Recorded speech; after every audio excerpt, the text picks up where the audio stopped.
Hi, and welcome to a brand new video. So today we're going to be tackling problem on the screen where basically you have a 2D array, and this is a Sudoku board where you obviously have the numbers and then you have these dots for if there are just spaces there. And for those who don't know Sudoku, it's basically a really famous game where every row has the numbers 1 through 9, every column has the numbers 1 through 9, every 3 by 3 box. So it would be like this box here, and then these three, and then these three, and then those 9 boxes, they all have the numbers 1 through 9, and in the game you have some numbers filled in, some numbers don't, and you need to try to fill in the grid based on those three rules. And in this problem we need to we're basically given a grid and we need to see whether it would be a valid grid in Sudoku. So see whether in a row or column there are any duplicates. For example, in this one, you see that there are two eights, right? We have an 8 at the top left and we have an 8 here. So this is invalid, but this one is valid. So in order to solve this problem, you might think that we first need to iterate through the rows, then iterate through the columns, and then iterate through those boxes. But there's actually a much simpler way where you could just iterate through the grid once. So what we're going to do is we're going to declare some variables. So we're going to create three arrays. The first array is going to be a 2D array. It's going to be called rows. And it's just going to be a 9 by 9 because that's how long the board should be. You can also do board.length and board of 0.length, but I just thought that 9s were easier just because we know that length is fixed.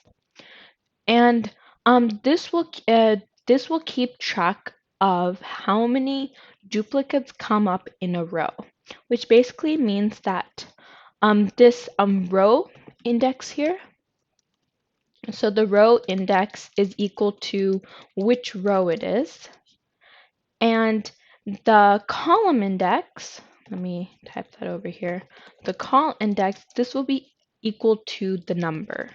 So for example, 3 of 2 will signify how many instances of 3 there are in that row, right?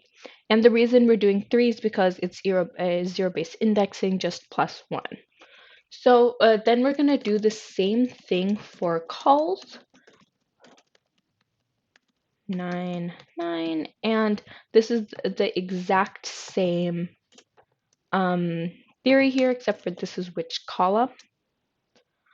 And we're going to create one more array, and this is going to be or boxes, sorry. And boxes, let me just finish this line up. Boxes, it's going to have, the row index is going to be which cell you're talking about. So it would be which one of the three row boxes and which one of the three column boxes it's in. And the call index will be the number again. But this might be a little complex. How can you put 2 in 1, essentially, right? This would make more sense as, let's say, a 3D array.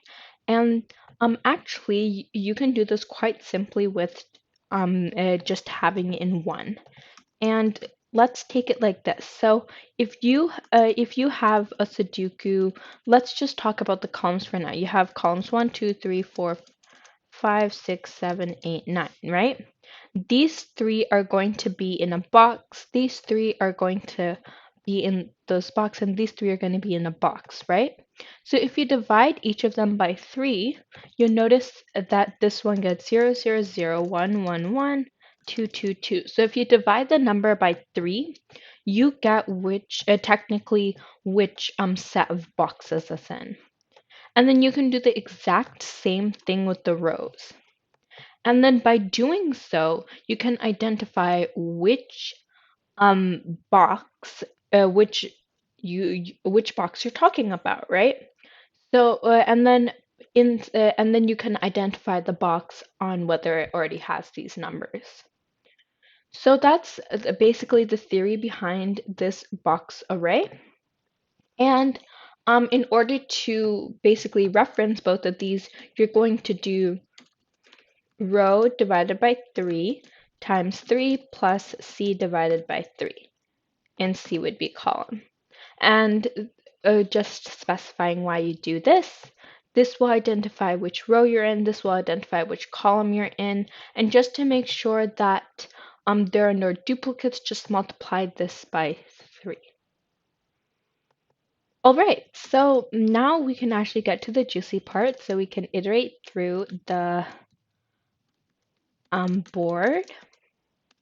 R is less than board.length, r plus plus, for int c equals 0, c is less than board of 0 dot length, and c plus plus. And now you have basically two scenarios here. If board of RC is equal to this, just continue because we don't want to deal with that. We just ignore those empty spaces. And then we can create a variable int I, and this will basically have the integer value of board R of C, and not C, board R of C. And then we can say that if, now we're checking to see whether it is, whether we already marked it existed in these. So rows of R of C is equal to 1, return false. If calls R of C is equal to 1, return false. If boxes of R of C is equal to 1, return false. So this was basically saying that if it already exists, if it already exists inside the row, column, or box, then just return false. And otherwise, we just want to set these to 1, right? Oh, and this is not RC. I'm messing up all over the place today. This would be R of I. So this is the row R with I. This is the column C with I, and this is what we talked about earlier. I'll just copy it just because it's a bit easier. I, and this would be C R. So now this should be correct, and now that if it passes these checks, just basically set those to 1, just so that for future references we know that it's already existed. And I'll just copy this.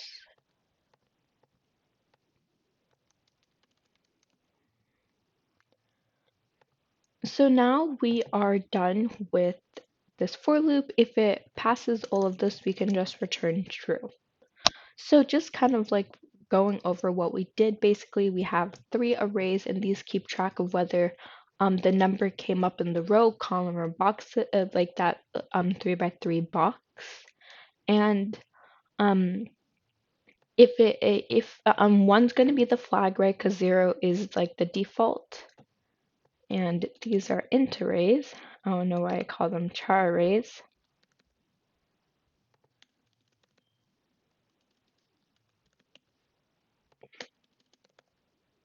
All right.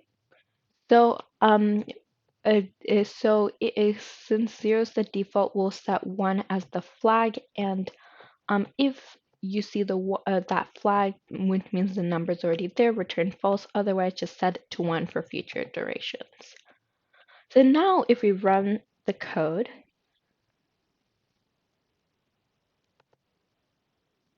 you can see here that we get an index 9 out of bounds for length 9. And the reason you get that is because here I is equal to 1 through 9. So remember, arrays have 0 base indexing, so you have to subtract 1 from this. So now if you run this, now you can see that you get true. So hopefully this video helped you understand how to solve the value Sudoku problem. See you in the next video.